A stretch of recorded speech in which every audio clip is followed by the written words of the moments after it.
Good morning, everyone, and thank you, Campaign, for hosting us. My name is Khaled, and I'm here to talk to you about the Internet of Things. And as an abbreviation, for those of you who don't know it, it's IoT, and I'm going to be referring to that a lot throughout my speech. Again, if I look down, it's because I'm being haunted by the time that I'm given. Okay. Good, so Internet of Things.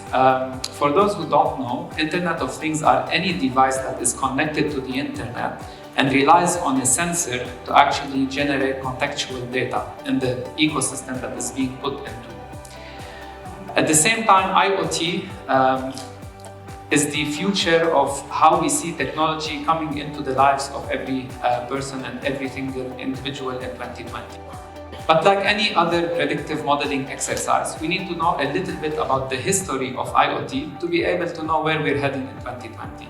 And for that, I'm going to take you 20 years back. And for those of you who weren't there 20 years back, history lesson is coming up. 20 years ago, when the first IoT devices started to join the internet, there were bigger things happening at the time. In 1999, as you recall, the euro was introduced, Napster has been launched, Bluetooth as a technology was there.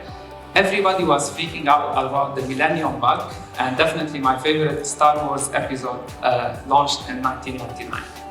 Things like TiVo and Nokia were disrupting their industries, Salesforce and BlackBerry got established as companies, and of course, to my surprise, the Backstreet Boys were a thing, I guess, in 1999. So, not until 10 years after that great things started to happen. Oh, different topic for a different time. But what I meant is for the IoT inception.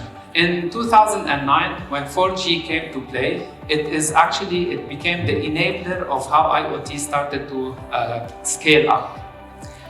And that scaling up brought with it a lot of interactions between IoT and humans. And those interactions got put into a quadrant, and they bucketed it into 5 quadrants. At the time, 10 years ago, in 2009, we didn't even have the technology or the scale to even leverage the data that is being collected from the IoT devices and act upon that data. So let's talk a little bit about the interactions before I take you into the 2020 predictions. Interactions are all about the connection between humans and the IoT devices. And the first type of interactions is the embodiment of IoT. And that's when an IoT device is interacting with a human to alert another IoT device to do its job. For example, an insulin pump that is measuring the sugar level in the blood of a patient is triggered by a high sugar level. The pump will then trigger the actual insulin to be injected to the patient. That's embodiment. The second type of interactions are the configure, alert, and action interactions. And that's human configuring an IoT device to alert another human. Things like security systems at home. We configure it in case a security breach happens, that IoT device will be triggered and will alert the police department to come to the house. Third kind of interactions is the remote interaction. And that's when a human programs an IoT device for it to trigger another IoT device. For example, I am coming home, I'm hot and sweaty, I need the AC to be on. I just trigger my home smart alarm, my home smart system to trigger the thermostat to put the AC on, and that's how it functions. The fourth kind is the service interaction, and that's really an interesting area for us. This is like a fridge checking that it has no eggs, and suddenly you get delivery next day of eggs. All the things that I need to do is take the eggs and put them in the fridge. That IoT to IoT interaction is the fridge alerting the ordering system, which is a platform that is pre-programmed in the fridge, to order the eggs on your behalf. The last bucket, which is a complete delegation of human tasks to IoT systems. That's when we're talking about smart cities, IoT to IoT integration. Here we're talking about, for example, traffic systems, whereby the traffic system is actually interacting with traffic jams, and it is actually taking decisions on how to route those jams to ease off the pressure from the city. So, as I told you, in 2009, there was a huge shift in the IoT scaling due to the 4G introduction, and the scaling over the past decade happened gradually. At every year within that scaling, one specific industry catered for the scaling or was responsible for scaling that IoT system. Two are worth mentioning. One is the industrial IoT devices that really boomed in 2014-15, and the other one is the scaling of mass wearable devices that really scaled starting 2016 to 18. So you'll see that these are the two industries that played a major role in getting the IoT systems to scale that much. But what's interesting in 2020 is the introduction of 5G. We're all expecting that to come. We know it's coming, and there's a big hype around it. As 4G contributed to the growth of the IoT devices, 5G will also contribute majorly to that.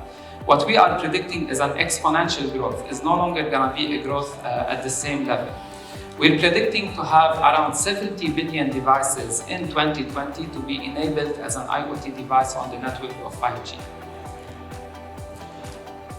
Daily routines. Let's get a little bit up close and personal. What do these IoT systems mean to us as consumers, as brands, as agencies, and what have you? Today's world, when I talk about IoT, there's a lot of devices that I see and feel and interact with on a daily basis that I don't think they're actually IoT devices. The first one are smart mirrors. The prediction here is not to actually say that smart mirrors will actually scale massively or they will become daily usage of our daily lives. The prediction here is what are the agencies and brands going to do with such scaling? How they're going to use this channel for their benefit. My daily routine is going to be disrupted in the sense of when I wake up first thing in the morning, and my wife really hates that. First thing I check my phone, what did I miss over my sleep? So now that I know I have a smart mirror waiting for me in the bathroom, I don't really need to do that. I just woke up, go to the bathroom, everything that I pre-programmed into the mirror is in front of me. And in that sense, I get to envision doing two things at the same time, getting ready to go to work so that I'm not late in the morning, and getting to see my feed in front of me.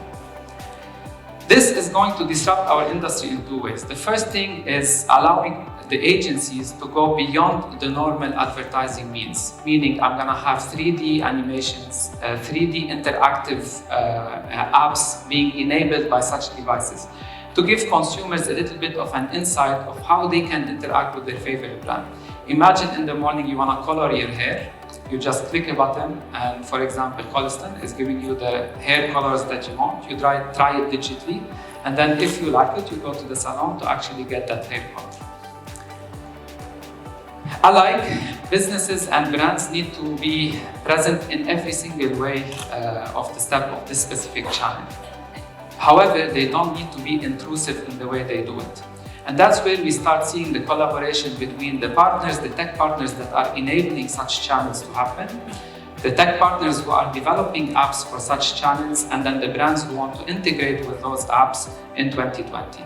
And we will see a lot of that collaboration happening between brands and app developers to bring a seamless experience to the consumer based on the brand that wants to be in those specific apps. So for example, if you're talking about a training app, Nike or Adidas would be really liking to be part of that specific app into, for example, digitally addressing the person who is doing the interaction in front of mirror with one of their products. So that's one of the ways of IoT that will change 2020. Let's scale it a little bit bigger than just the consumer. Let's go a little bit wider to the businesses that are out there. In the sense of businesses, we forecast or we predict that pop-up stores or pop-up smart stores will be a thing in 2020. And this is enabled by the technology partners and the malls that are available in our communities. Pop-up stores or smart pop-up stores would be a store that will just suddenly pop up in the middle of nowhere or in the middle of a mall while you're walking. It has a digital smart fitting room. You go in, you can browse the entire catalog in front of you on a digital screen. You get to wear the actual clothes digitally. If you want it delivered to your actual smart room, you can get that done. And then as well, you can check your favorite color, you can check your favorite actual size, and you can check your favorite accessories that goes with that piece that you selected. So our prediction here is that malls and brands alike will actually collaborate to get the pop-up stores a little bit more heavy in our side of the industry. And this will save me time in walking through the aisles of stores, walking through searching in the millions of pieces, where is that one piece that I really want to take home with me. And definitely, before I finish here, why take bags with me? I can get it delivered to my home since the system already knows my details. Let's scale a little bit beyond just the pop-up smart store.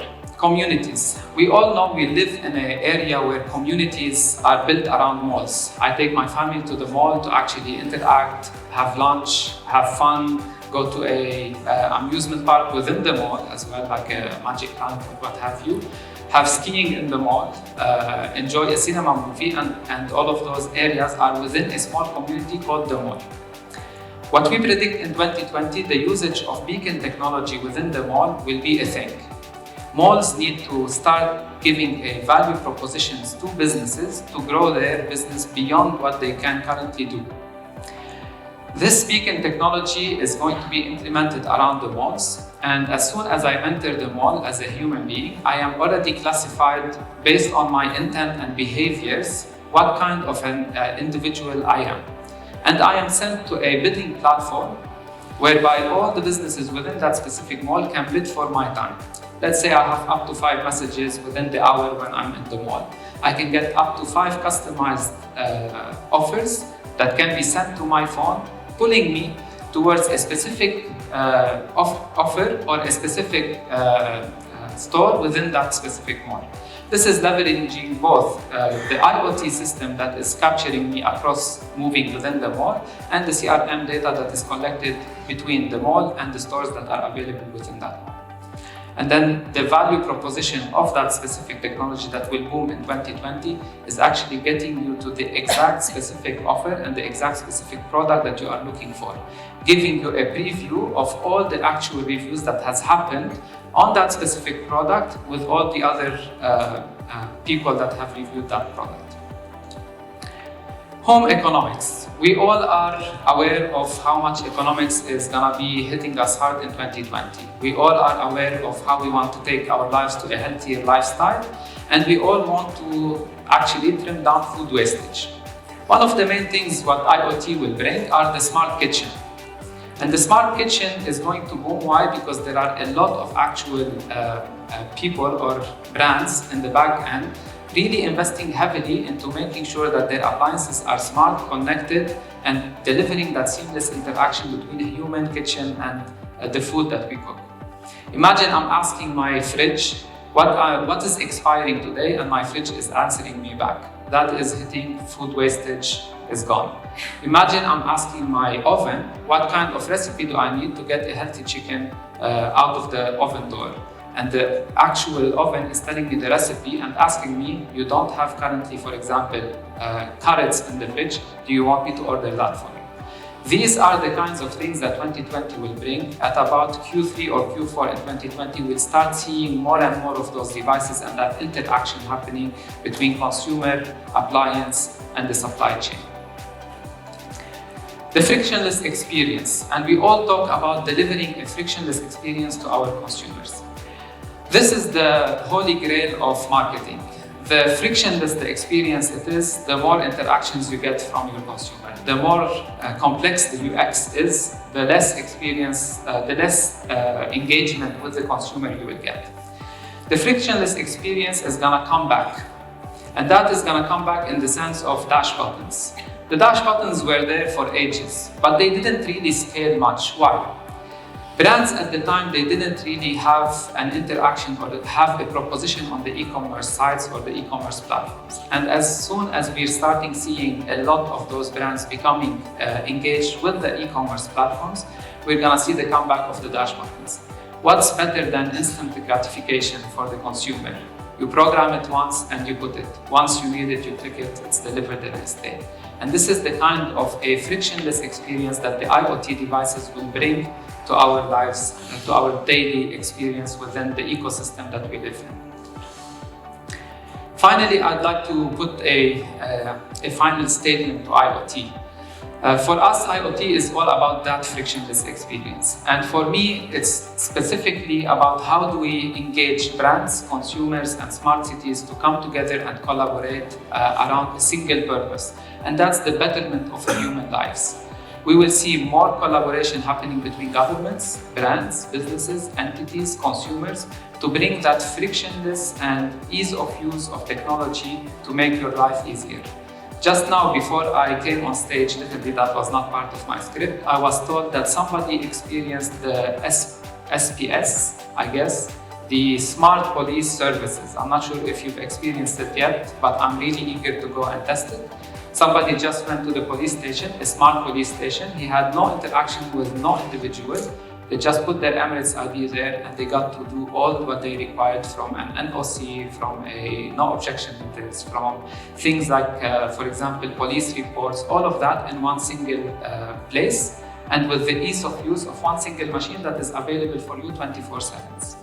Definitely partners who will be like, for example, the pioneering of Etisalat, of what we saw in this year's Chitex, are going to be the forefront pioneers in bringing this IoT and the 5G enabler of those IoT devices to life. And that's it. I hope I enjoyed it.